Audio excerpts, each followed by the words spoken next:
Anyone who's been a part of a prayer gathering has experienced those moments of silence that sometimes feel a little bit awkward. But the question is, do they have to?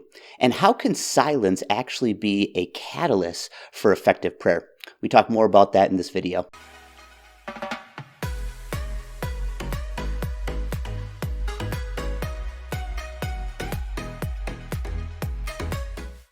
So let me take a minute to paint the scene. It's a quiet room. There's, 4 or 5 people gathered, heads bowed. We're praying together.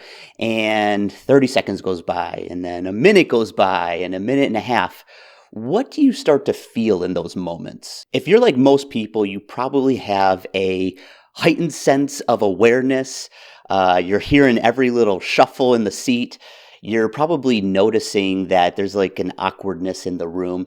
I've also been a part of it where it feels almost like a pressure and anxiety, like, oh, I should probably say something right now, or sometimes you're questioning, what are we doing here? All these things come to our minds when we have this silence in prayer gatherings. But what I want to share about today is how actually those feelings over time can be dissipated and that we can actually embrace those moments of silence when we're together in prayer. I've shared previously about our propensity to break into conversation too quickly in our prayer gatherings, and I think that same tension is what we feel when there's periods of silence. We feel like we have to break that silence. We feel like we have to say something. We have to remove kind of that awkward feeling that's in the room. But I think we're really feeling that mostly because we're still uncomfortable collectively in a group setting connecting with God. Each of us individually probably has an experience of being able to be still and calm and in silence before the Lord. But when it comes to the collective experience of being with the group, this is still unfamiliar for most people. But what if this silence, rather than being a hindrance to a good prayer meeting, was actually one of its catalysts? I think silence is actually a very important concept to the Lord. And let's take a look at a few scriptures here that can really lay out some of the ways that the Lord relates to us in our silence. Probably the most well-known verse on silence or stillness before the Lord is Psalm 46:10. And this is what it says: "Be still and know that I am God. I will be exalted among the nations. I will be exalted in the earth." You see, this verse actually strikes a chord with me because I have a very productivity geared mind. And I feel like in order to have value in some situations, I need to bring something to the table. And so specifically with God, I feel like, okay, if God's going to be glorified and exalted, I should be the one that's kind of like helping that to happen, whether it's through my words or actions or whatnot. But what does he say here in this verse? He says, "Be still and know that I am God." And then the result is that he is going to be exalted among the nations. And so when we're in our prayer gatherings, specifically during moments of silence, there can be this pressure to perform. There can be this pressure to be like, I should break the ice. We should do something here. But I think this verse beautifully illustrates the fact that God doesn't necessarily need that. Just our concentrated focus on him and his abiding presence in the room is enough for him to experience that exaltation, that glory. Another verse that points to the value of silence before the Lord is in the book of Exodus. This is when Moses had just finished all of those major plagues, and the Israelites were actually leaving Egypt. And they were faced with the Red Sea and were challenged. What are we going to do? The Egyptians are coming after us. Well, this is how the Lord responds to Moses and to the people of Israel. Exodus chapter 14, verse 13 through 14 says, "But Moses said to the people, 'Do not fear. Stand by and see the salvation of the Lord, which he will accomplish for you today. For the Egyptians whom you have seen today, you will never see them again forever.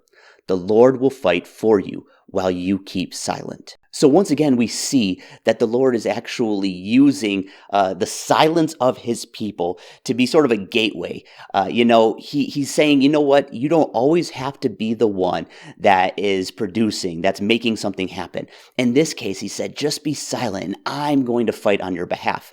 I think in prayer gatherings, similar things happen. I think we always feel like we have to be the one to pray the prayer or call out the declaration or whatever it is. And I think that's good on multiple occasions to do that.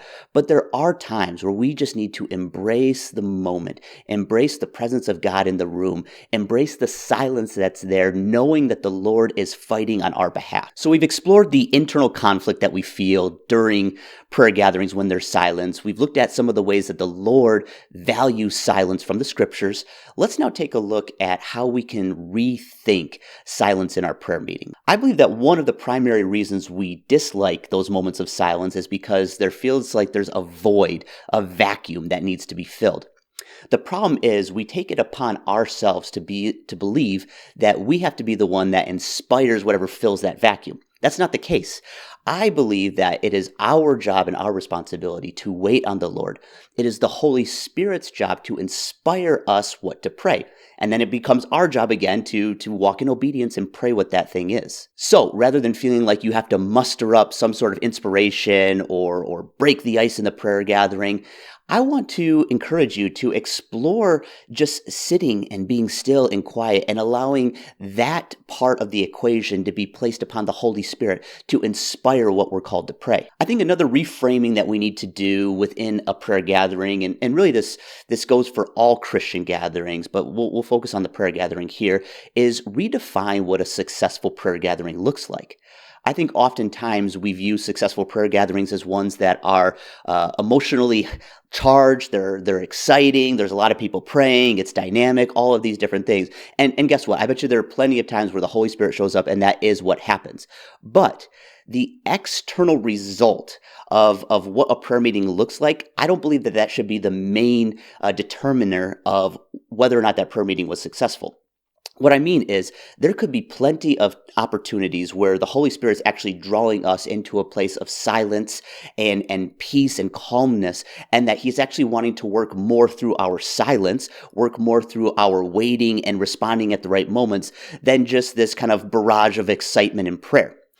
Like I said, there's no one right way to do this. There's no right way to pray, but I think that we need to shift our focus from the exciting and dynamic prayer meetings being the successful ones, while the quiet and more maybe dull prayer meetings aren't very successful. We got to shift our mindset to see things maybe the way the Lord sees it rather than what we would look at as successful. To go along with that, I think that the Lord really values the quality of our prayers more than the quantity of them. And Jesus actually speaks on this in Matthew chapter 6, verse 7. He says, "And when you are praying, do not use meaningless repetition as the Gentiles do, for they suppose that they will be heard for their many words. So do not be like them, for your Father knows what you need before you ask Him." Once again, our temptation, the temptation of the human race, is to perform, to check off the right boxes, to do the right formula to get the result that we want.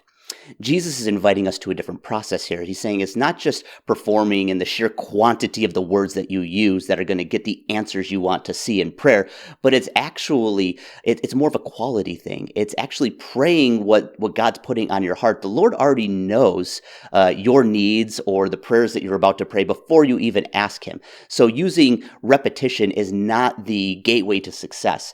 Instead, it is being willing to wait, sometimes in silence, for what the Holy Spirit's doing and then being able to respond to that. Last thing I want to talk about here is, what do we actually do in those moments of silence? If it's been silent for a minute and a half, what's happening internally, and how do we really gear our focus? Well, I think it's first off important to note that when it's silent in a prayer gathering, it's not an opportunity to just check out mentally. But that temptation will be there. Our minds are designed in the way that we live in this world to be distracted by a lot of different things, whether they're relationships we're in, tasks we have to do, whatever it is. So that will happen during these moments of silence. You'll find yourself kind of chasing little rabbit trails and getting distracted. But I think it's really important to have a centering posture where you're willing to recognize when your mind is beginning to be distracted, and rather than continue to follow that path, you take a moment and you recenter yourself on the abiding presence of Jesus. Let me use an analogy to kind of explain what I'm meaning with this. Think of yourself as a scuba diver. Now, as a scuba diver, you're down there on the bottom of the seafloor and there's boats going above you. Think of those boats as your thoughts. You can look up, you can see the boats, you can acknowledge their presence, but what you don't do as a scuba diver is rise to the surface and hop on one of the boats. Same thing with your thoughts. Don't feel ashamed, don't feel discouraged if you're having distracting thoughts in these moments of silence or contemplation. That's going to happen. But what we can do is we can just Simply look at them, notice that they are what they are, and let them just pass on by. We don't have to get to the surface. We don't have to climb on. We don't have to take that thought head on. We can just let it go. And that will be a really helpful practice as you're really trying to abide and focus on the Lord's presence in these moments of silence. Well, there you have it. There is a quick overview about the value of silence, specifically in group prayer. I want to encourage everyone who's watching this, when you're in these settings, embrace that silence. If you're watching this video and you're with a prayer group that experiences this and might have that awkwardness, share with them what you're learning here. Share with them that it's okay for us collectively to have those silent moments. It's actually probably a very good thing, because it's in that silence that we get to experience a unique dimension of God's presence. And really, that's what prayer is all about. It's about experiencing the presence of God, praying the things that He's putting on our hearts to pray, and moving in a way that shifts human history.